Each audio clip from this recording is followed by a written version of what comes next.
Hello students, मैं कपिल कुमार शर्मा एक बार फिर आप लोगों के सामने एक नई वीडियो लेकर आया हूं। और आज की वीडियो मेरी भारतीय संविधान से जुड़ी हुई होगी। भारतीय संविधान से संबंधित एक वीडियो, भारतीय संविधान के प्रमुख स्रोत मैंने पहले भी आप लोगों के साथ साझा की है और आज उसी कड़ी में मैं एक वीडियो और आप लोगों के सामने प्रस्तुत करने की कोशिश कर रहा हूं। इस वीडियो का प्रमुख या मुख्य जो टॉपिक होगा उससे संबंधित एक या दो क्वेश्चन किसी भी प्रतियोगिता प्रश्न परीक्षा में पूछे जाते हैं। और आज का जो मेरा मुख्य जो टॉपिक होगा मैं उसको यहाँ पर लिख देता हूँ। आज का मुख्य टॉपिक होगा संघ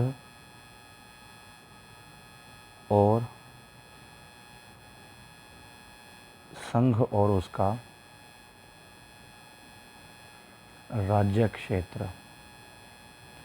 संघ और उसका राज्य क्षेत्र, ये महत्वपूर्ण टॉपिक जो किसी भी प्रतियोगिता परीक्षा में एक या दो क्वेश्चन को लेकर ज़रूर आता है। तो चलिए स्टार्ट करते हैं अपना संघ और उसका राज्य क्षेत्र, जो भारतीय संविधान के यहाँ मैं नोट कर देता हूँ, जो भारतीय संविधान के भाग 1 में दिया हुआ है। और यदि हम अनुच्छेद की बात करें, आर्टिकल की बात करें, तो भारतीय संविधान के भाग 1 में अनुच्छेद 1 से लेकर और अनुच्छेद 4 तक संघ और उसका राज्य क्षेत्र के विषय में जानकारी दी गई है। हम इन अनुच्छेदों को 1 से लेकर 4 तक बारी बारी से पढ़ने की कोशिश करेंगे, पर पहले मैं पूरे चैप्टर की एक समरी पूरे अनुच्छेदों के विषय में बारी बारी से बताने की कोशिश करता हूँ। एक लाइन में पहले हम इन अनुच्छेदों को बताते हैं, क्योंकि कभी कभी किसी भी प्रतियोगिता परीक्षा में सीधे प्रश्न अनुच्छेदों से किए जाते हैं। तो अनुच्छेद 1 के बारे में यदि मैं बताने की कोशिश करूं, तो अनुच्छेद 1 के अनुसार आप साथ साथ इसके नोट्स भी बना सकते हैं। अनुच्छेद 1 के अनुसार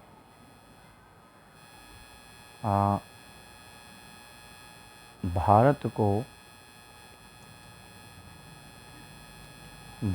को राज्यों का संघ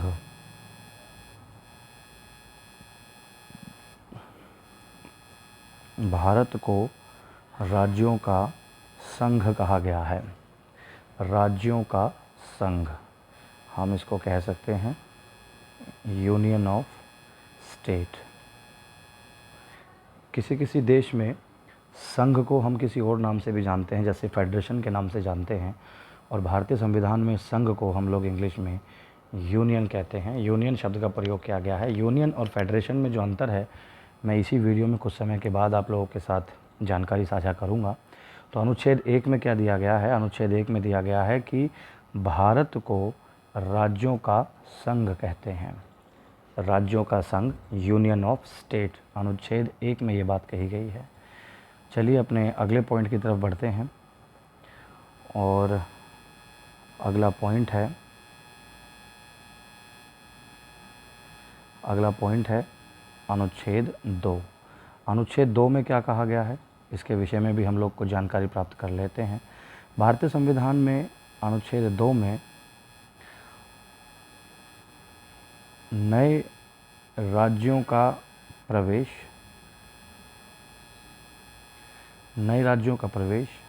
या नए राज्यों की स्थापना से संबंधित जो नियम कानून हैं वो अनुच्छेद 2 में दिए गए हैं। यहाँ अनुच्छेद 2 को एक सबसेक्शन या दूसरे अनुच्छेद में भी बांटा गया है। हम लोग उसे कह सकते हैं अनुच्छेद 2 कै। वैसे भारतीय संविधान में इसे अब निश्चित कहा गया है और इस विषय में मैं अपनी इसी वीडियो में थोड़ी देर बाद कुछ बातें करूंगा। लेकिन अनुच्छेद 2 कै का भी जिक्र भारतीय संविधान में किया गया है। चलते हैं अपने अगले टॉपिक की तरफ। अगला जो पॉइंट है वो है अनुच्छेद 3। अनुच्छेद 3 क्या कहता है, इसके बारे में आप नोट कर सकते हैं। अनुच्छेद 3 कहता है नए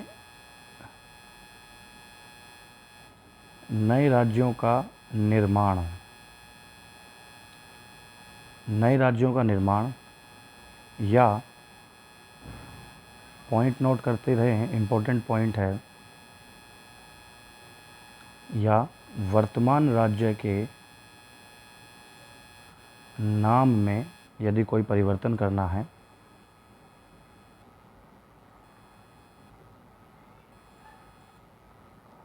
तो वो अनुच्छेद 3 के अनुसार होगा। राज्य के नाम में परिवर्तन, जैसा कि आप लोग जानते हैं, उड़ीसा को अब ओडिशा के नाम से जानते हैं, ओडिशा। तो यदि नए राज्य का निर्माण किया जा रहा है या वर्तमान राज्य के नाम में कोई परिवर्तन किया जा रहा है तो उसे हम लोग अनुच्छेद 3 के अंतर्गत पढ़ेंगे। बढ़ते हैं अब अपने अगले अनुच्छेद की तरफ, और अगला अनुच्छेद है, जैसा कि मैंने आपको बताया कि भारतीय संविधान के भाग 1 में अनुच्छेद 1 से लेकर और 4 तक दिए गए हैं। 3 हम लोगों ने पढ़ लिए हैं अनुच्छेद। अब हम लोग अनुच्छेद 4 के बारे में जानकारी लेते हैं। तो अनुच्छेद 4 में भारतीय संविधान में क्या लिखा हुआ है, यहाँ पे मैंने बहुत ही सिंपल और शॉर्ट नोट बनाने की कोशिश की है। पहली अनुसूची व पहली अनुसूची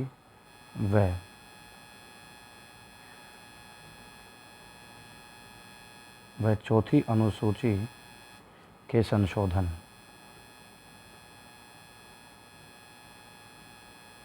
पहली अनुसूची व चौथी अनुसूची के संशोधन व पॉइंट थोड़ा सा टिपिकल है, अनुपूरक,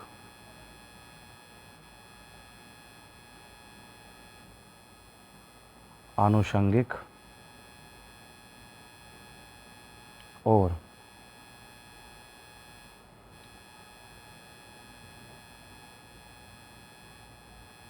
परिणामिक विषयों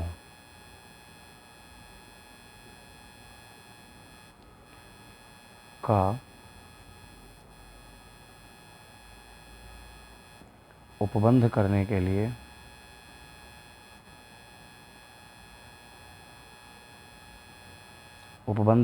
लिए अनुच्छेद 2 व 3 के अधीन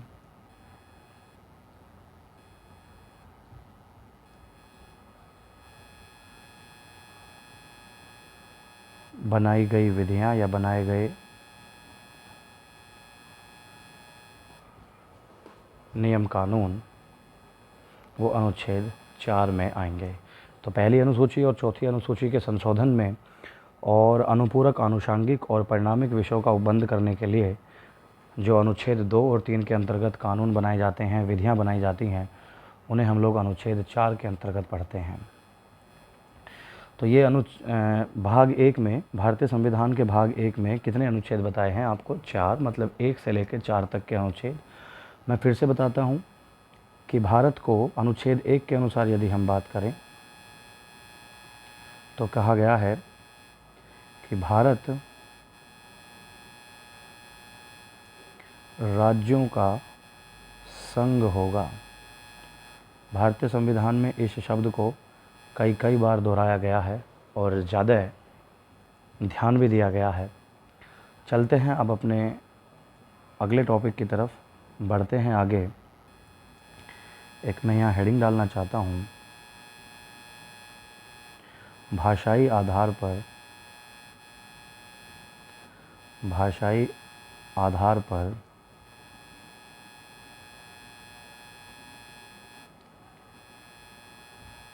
राज्यों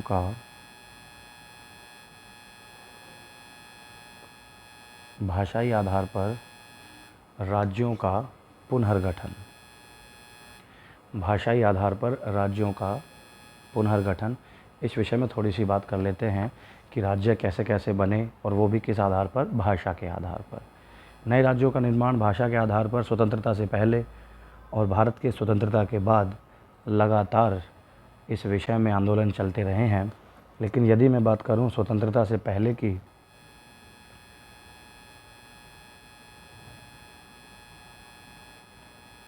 स्वतंत्रता से पहले अगर हम 15 अगस्त 1947 से पहले देखें, जब भारत स्वतंत्र हुआ था, तो उससे पहले लगभग 1912 में भाषा के आधार पर 3 राज्यों का गठन किया गया था। 1912 में भाषा के आधार पर 3 राज्यों का गठन। वो राज्य कौन कौन से हैं?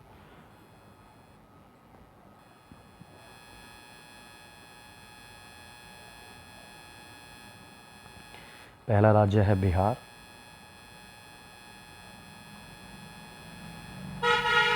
उसके बाद है उड़ीसा और असम। ये 3 राज्य ऐसे हैं जिन्हें भाषा के आधार पर स्वतंत्रता से पहले बनाया गया था, अर्थात इन राज्यों का गठन भाषीय आधार पर स्वतंत्रता से पहले किया गया था। समय हम लोगों ने बताया है 1912 में इन राज्यों का गठन किया गया था। आगे बढ़ते हैं और बात करते हैं इम्पोर्टेंट, लगभग 1936 में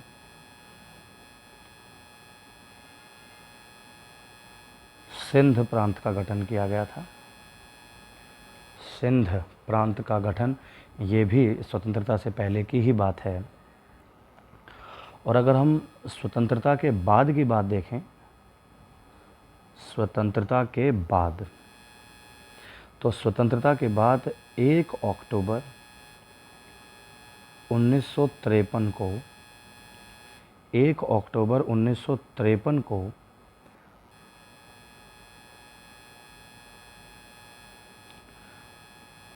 आंध्र प्रदेश राज्य का गठन किया गया था। और स्वतंत्र भारत का ये पहला राज्य था, कौन सा? आंध्र प्रदेश, जिसे भाषा के आधार पर गठित किया गया था। मैं बार बार एक पॉइंट पर नोटिस कराने की कोशिश कर रहा हूँ, भाषा के आधार पर स्वतंत्र भारत में पहला जो प्रदेश है वो कौन सा है? आंध्र प्रदेश। और अगर स्वतंत्रता से पहले की बात करते हैं, बिहार, उड़ीसा, असम को 1912 में और 1936 में सिंध प्रांत का गठन किया गया था। और यदि स्वतंत्र भारत में देखें, अर्थात 1947 जब भारत देश आज़ाद हुआ था, उसके बाद 1 अक्टूबर 1953 को आंध्र प्रदेश का गठन किया गया था भाषा के आधार पर।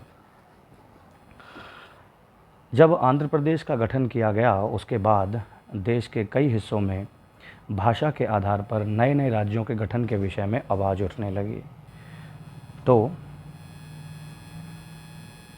यहाँ मैं एक नोट लिख सकता हूँ। तो भारत सरकार ने एक आयोग का गठन किया। भारत सरकार ने एक आयोग का गठन किया, एक कमीशन बनाया, और उनके द्वारा, इस आयोग के द्वारा किए गए प्रयास से एक रिपोर्ट तैयार की गई और उस रिपोर्ट का अध्ययन किया गया। उस रिपोर्ट को बड़े ध्यान से देखा गया और 1956 में एक राज्य 1956 में एक राज्य पुनर्गठन अधिनियम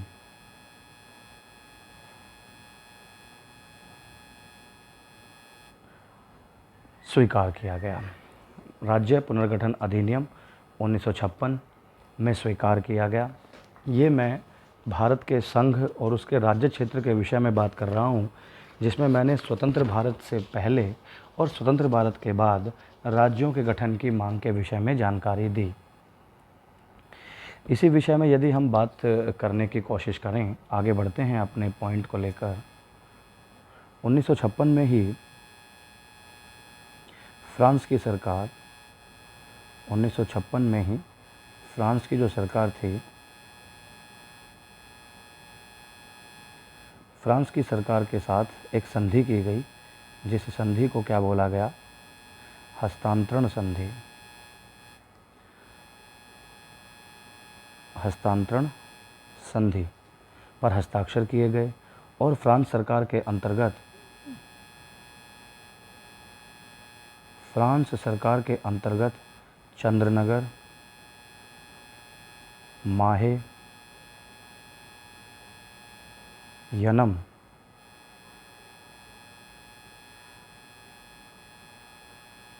और करेकल, इन्हें मिलाकर एक नई राज्य गठन किया गया, जिसे क्या नाम दिया गया? पांडिचेरी नाम दिया गया। वैसे इसे पुदुचेरी कहा जाता है, इसे पांडिचेरी नाम दिया गया। जो फ्रांस सरकार के अंतर्गत आते थे जो स्थान, उनके साथ हस्तांतरण संधि कर कर चंद्रनगर, माहे, यनम और करेकल को एक साथ मिलाकर एक नई राज्य गठन किया गया 1956 में, जिसका नाम रखा गया पांडिचेरी। कुछ राज्यों के विषय में मैं कोशिश करना चाहूँगा कि कुछ राज्यों के विषय में आप लोगों को कुछ जानकारी दी जाए कि कौन सा राज्य कब गठित किया गया था। इसमें मैं 10-12 राज्यों के विषय में कुछ जानकारी देने की कोशिश करता हूँ। तो पहले हम बात कर लेते हैं, जैसे अभी अभी आप लोगों के साथ एक जानकारी साझा हुई है आंध्र प्रदेश की, और ये सारे प्रदेश ऐसे हैं जो स्वतंत्र भारत के हैं। तो आंध्र प्रदेश की जो स्थापना हुई है वो भी स्वतंत्र भारत में, जैसा कि आपको अभी बताया गया, 1953 में आंध्र प्रदेश का गठन किया गया। हम नंबर दूसरे की बात करते हैं। हम बात कर लेते हैं महत्वपूर्ण जो मुझे याद आ रहे हैं, मैं साथ साथ लिखता जा रहा हूँ। हरियाणा। हरियाणा राज्य का गठन कब किया गया, किस साल में हरियाणा राज्य बना था? तो हरियाणा राज्य बना था 1966 से। पंजाब से निकालकर, पंजाब से हटाकर कुछ सीमा को ख़त्म करके और एक नई राज्य गठन किया गया, हरियाणा। तीसरा जो राज्य मैं बताने की कोशिश करूँगा,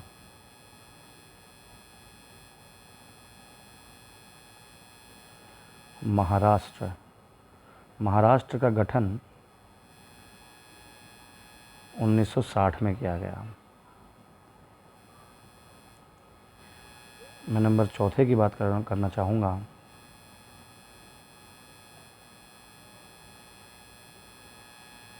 राजस्थान।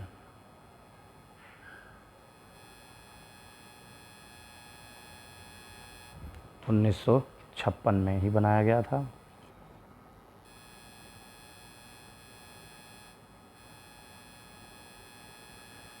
एक राज्य है असम। असम को कब बनाया गया?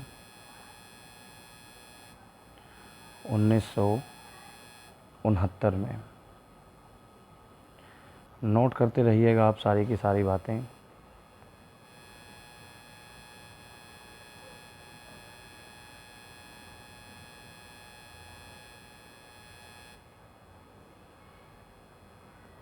नागालैंड, ये भी 1969 में।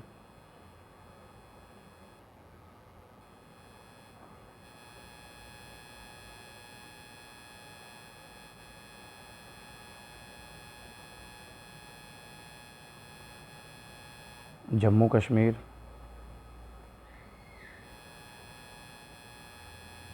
1969 में।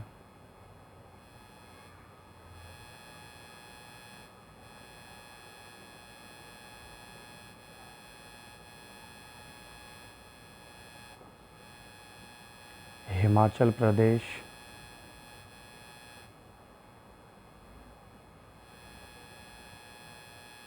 1971 में।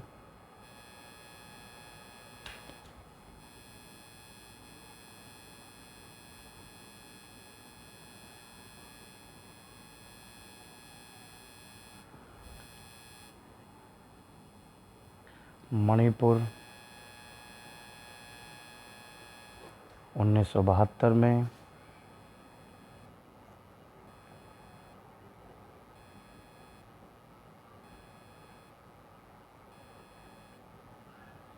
मेघालय, 1972 में।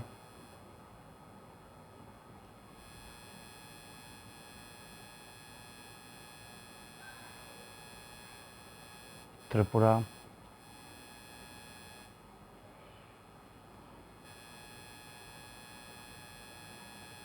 ये भी 1972 में।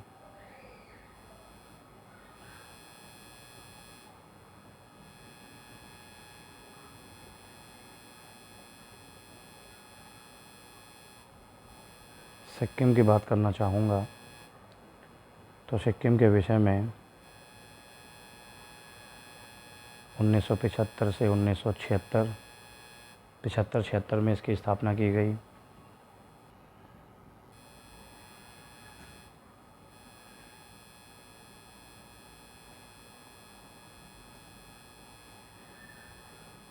मिजोरम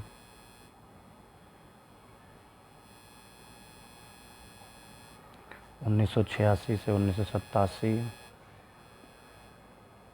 स्टेट याद आते जा रहे हैं।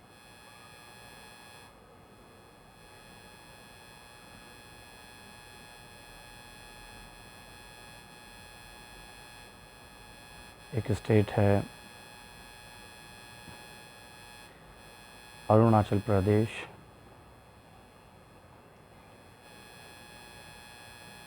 उन्नीस सौ 1987। तीन स्टेट की बात और कर लेते हैं इकट्ठे, ये मैं सबसे अंत में लिखूंगा। तीन स्टेट हैं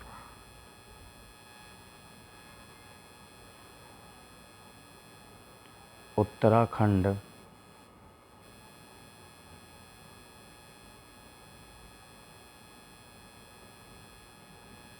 झारखंड,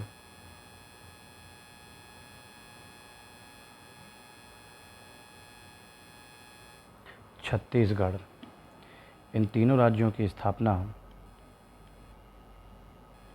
सन 2000 में की गई थी। तो ये कुछ स्टेट जिसमें मैंने आपको इनके गठन के ईयर के बारे में जानकारी दी कि कौन सा स्टेट कब गठित किया गया था। उम्मीद करता हूँ कि कुछ जानकारी आप लोगों के लिए महत्वपूर्ण साबित होगी। राज्य पुनर्गठन आयोग ने अपनी रिपोर्ट प्रस्तुत करके और राज्यों के गठन के संबंध में मदद की थी। और अगर यदि हम राज्य पुनर्गठन आयोग की बात करें तो एक इम्पॉर्टेंट बात यहाँ पर क्या की जाती है, या इसके विषय में किसी भी प्रतियोगिता परीक्षा में कौन सा क्वेश्चन पूछा जाता है, वो है राज्य पुनर्गठन आयोग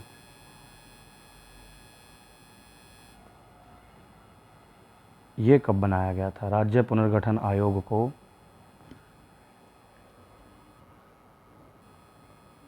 1953 में बनाया गया था। और इसके जो अध्यक्ष थे, इसके जो पहले अध्यक्ष थे वो कौन थे? फजल अली। अर्थात राज्य पुनर्गठन आयोग का गठन 1953 में फजल अली की अध्यक्षता में किया गया था। महत्वपूर्ण टॉपिक है, महत्वपूर्ण प्रश्न है, इसको आप याद भी कर सकते हैं। चलते हैं अपने अगले टॉपिक की तरफ। अभी इसी वीडियो में थोड़ी देर पहले मैंने जानकारी दी थी कि भारत को यूनियन कहा जाता है। अर्थात मैंने बताया था कि भारत को राज्यों का संघ कहा जाता है, यूनियन ऑफ स्टेट कहा जाता है, यूनियन ऑफ स्टेट कहा जाता है। और मैंने ये भी बताया था कि कुछ देशों में यूनियन के स्थान पर एक वर्ड का उपयोग किया जाता है, एक शब्द का प्रयोग किया जाता है, फेडरेशन। तो यहाँ फेडरेशन और यूनियन, फेडरेशन ऑफ स्टेट या यूनियन ऑफ स्टेट, लगभग मतलब दोनों का एक ही है। इसे हम लोग यूनियन हो या फेडरेशन हो, दोनों को मिला के हम संघ ही कहते हैं। परंतु भारत के संदर्भ में हम लोग यूनियन का प्रयोग करते हैं। अर्थात यूनियन का अर्थ है कि भारत की कोई भी इकाई, मतलब इकाई को हम लोग यहाँ पे स्टेट के बारे में बात कर रहे हैं कि भारत का कोई भी राज्य, भारत का कोई भी राज्य भारत से अलग नहीं हो सकता। इसलिए हम भारत के संदर्भ में यूनियन शब्द का प्रयोग करते हैं। फेडरेशन शब्द का मतलब क्या है? फेडरेशन जो है, फेडरेशन अमेरिका के संदर्भ में उपयोग किया जाता है। अमेरिका के नागरिकों को आप लोग जानते हैं दोहरी नागरिकता प्राप्त है। अर्थात एक तो अमेरिका की नागरिकता और एक उस स्टेट की जिस स्टेट के वो निवासी हैं। दोहरी नागरिकता प्राप्त है अमेरिका में। और फेडरेशन का अर्थ ये है कि अमेरिका की कोई भी इकाई, अर्थात अमेरिका का कोई भी स्टेट जब चाहे अमेरिका से अलग हो सकता है, जबकि भारत के संदर्भ में ऐसा नहीं है। इसीलिए भारत के संदर्भ में हम लोगों ने यूनियन शब्द का अर्थ या यूनियन शब्द का प्रयोग किया है। बढ़ते हैं अब अपने अगले पॉइंट की तरफ। मैंने अभी थोड़ी देर पहले एक शब्द का प्रयोग किया था, राज्य क्षेत्र। एक शब्द का प्रयोग किया था, राज्य क्षेत्र। राज्य क्षेत्र शब्द का प्रयोग किया था मैंने, और संविधान में बहुत जगह पर राज्य क्षेत्र के विषय में जानकारी दी जाएगी या राज्य क्षेत्र शब्द का प्रयोग किया जाएगा। तो यहाँ आप सब लोगों की जानकारी लिए बता दूँ कि भारत के संदर्भ में राज्य क्षेत्र का मतलब क्या है, या संविधान में जहाँ जहाँ पर भी राज्य क्षेत्र शब्द आता है उसका क्या मतलब है। तो राज्य क्षेत्र के अंतर्गत हम लोग लगभग 3 बातों को पढ़ते हैं। एक तो भारत के सभी राज्य, वो भारत का राज्य क्षेत्र है। उसके अलावा संघ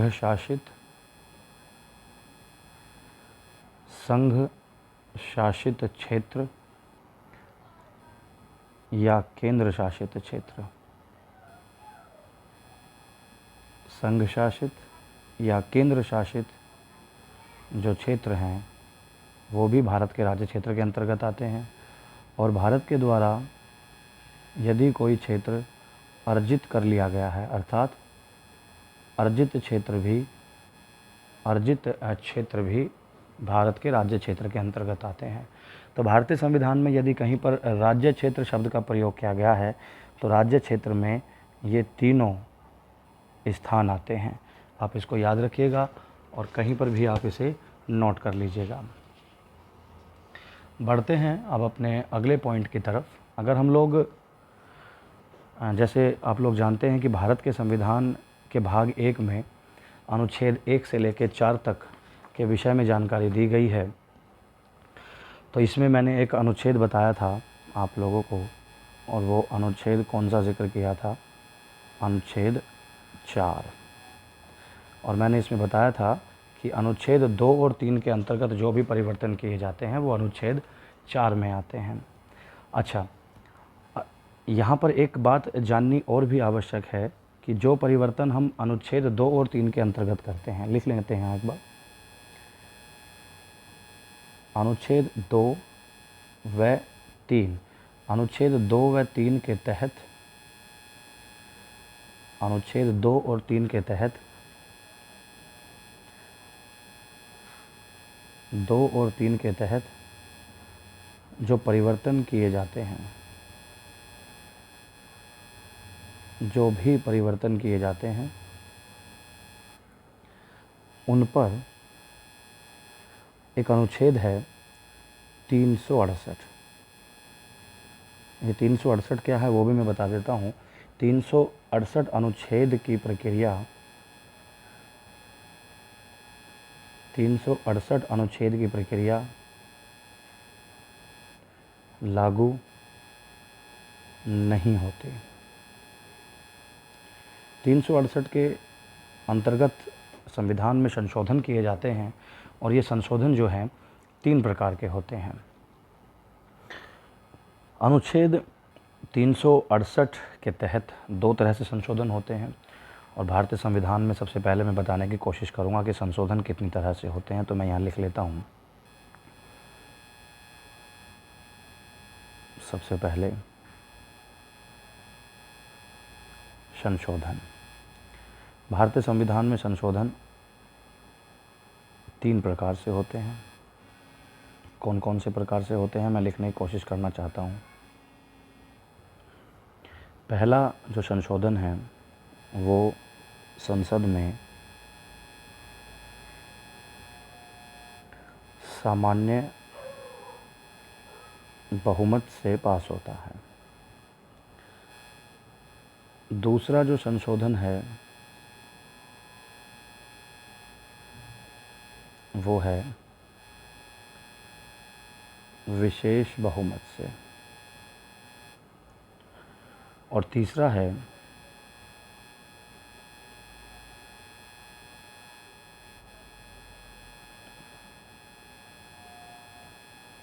विशेष बहुमत प्लस 50%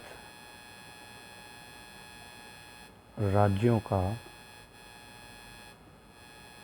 अनुमोदन, कि उस संविधान के संशोधन में भारत के 50% राज्य अपना अनुमोदन प्राप्त कर रहे हैं।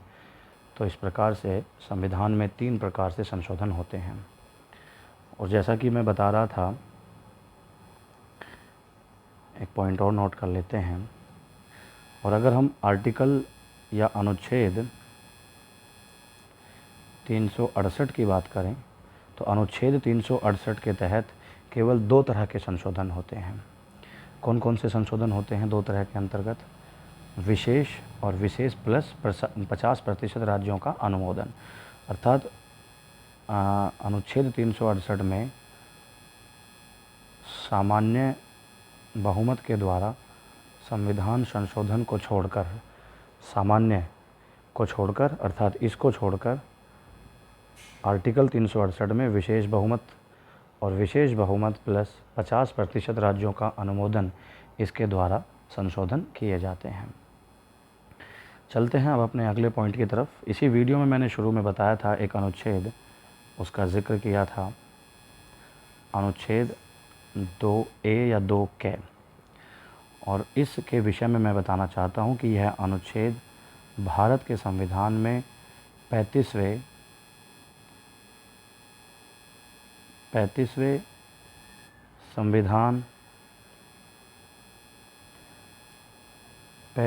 संविधान संशोधन के तहत 35वें संविधान संशोधन के तहत जोड़ा गया था। कब जोड़ा गया था? 1975 में। ये जो अनुच्छेद 2A है, ये 35वें संविधान संशोधन के तहत जोड़ा गया था। 1975 में जोड़ा गया था। और क्यों जोड़ा गया था? ये सिक्किम राज्य के संबंध में जोड़ा गया था। सिक्किम राज्य के संदर्भ में या संबंध में जोड़ा गया था। अर्थात सिक्किम को सह राज्य घोषित किया गया था। कुछ ही समय बाद भारत के संविधान में एक संशोधन और किया गया, जिसे कहा गया 36वां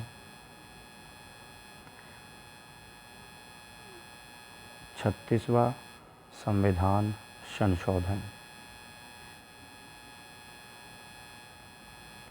अर्थात 35वें संविधान संशोधन के तो द्वारा ये 2A को 1975 में सिक्किम राज्य के लिए जोड़ा गया था। और 36वां संशोधन क्यों किया गया? 36वें संविधान संशोधन में अनुच्छेद 2A को समाप्त कर दिया गया और सिक्किम राज्य को सह राज्य से हटाकर एक पूर्ण राज्य का दर्जा दिया गया। तो इसलिए मैंने इस वीडियो के शुरुआत में अनुच्छेद 2A को निरसित बताया है। हम अनुच्छेद 368 पर थोड़ा सा ज़्यादा लाइट डाल लेते हैं। अनुच्छेद 368 हमें बताता है कि संविधान संशोधन की जो पावर है, वो किसके पास है? भारतीय संसद के पास है। अर्थात भारत के संविधान में यदि कोई संशोधन होना है तो वो भारतीय संसद के द्वारा किया जाएगा।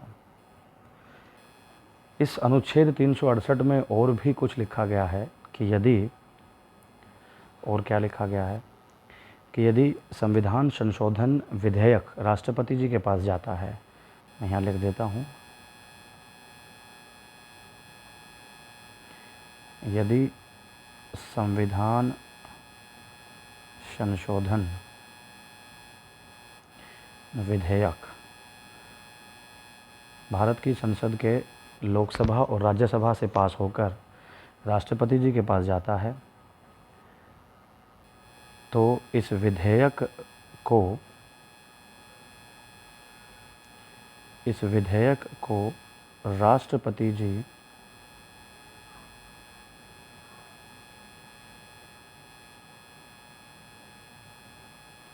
अनिवार्य रूप से अपनी स्वीकृति देते हैं, अनिवार्य रूप से अपनी स्वीकृति देते हैं। यह बात कब क्लियर की गई थी? यह बात लगभग 1970 में 24वें संविधान संशोधन में स्पष्ट की गई थी कि यदि 368 के तहत भारतीय पार्लियामेंट, भारत की संसद कोई संशोधन विधेयक पास कर संविधान में राष्ट्रपति जी के पास भेजती है तो राष्ट्रपति जी उसे अनिवार्य रूप से अपनी स्वीकृति प्रदान करेंगे। ये छोटी छोटी बातें ही आप सब लोगों के लिए महत्वपूर्ण साबित हो सकती है। आगे बढ़ते हैं अपने पॉइंट को लेकर। हम संविधान के संशोधन के बारे में बात कर रहे थे, तो अगर मैं यहाँ लिखूँ कि यदि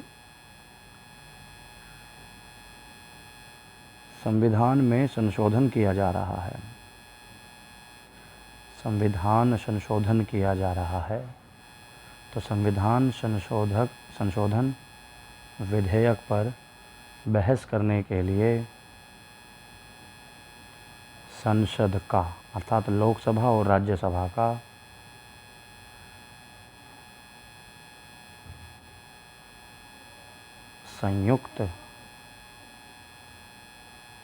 संयुक्त अधिवेशन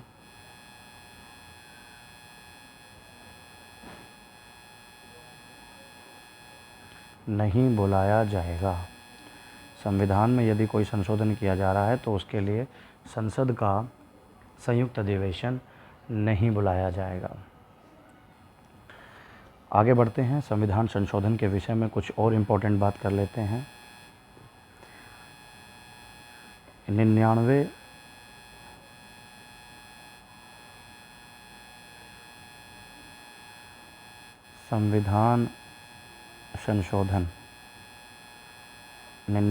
संविधान संशोधन को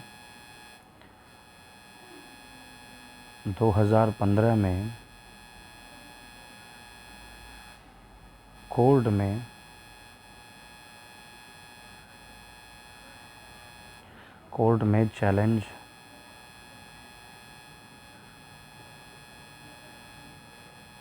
में चैलेंज किया गया था और भारत में पहली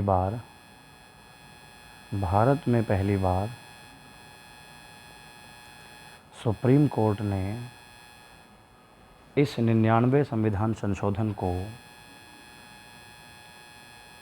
रद्द कर दिया था। ये भारतीय इतिहास में पहली बार हुआ था। और अगर हम बात करें अब आगे अनुच्छेद 368 को ही लेकर चलते हैं, तो अनुच्छेद 368 के तहत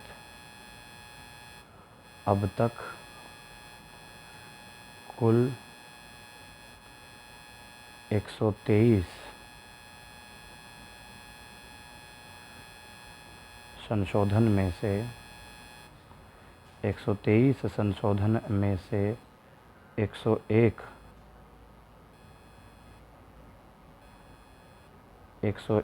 संविधान संशोधन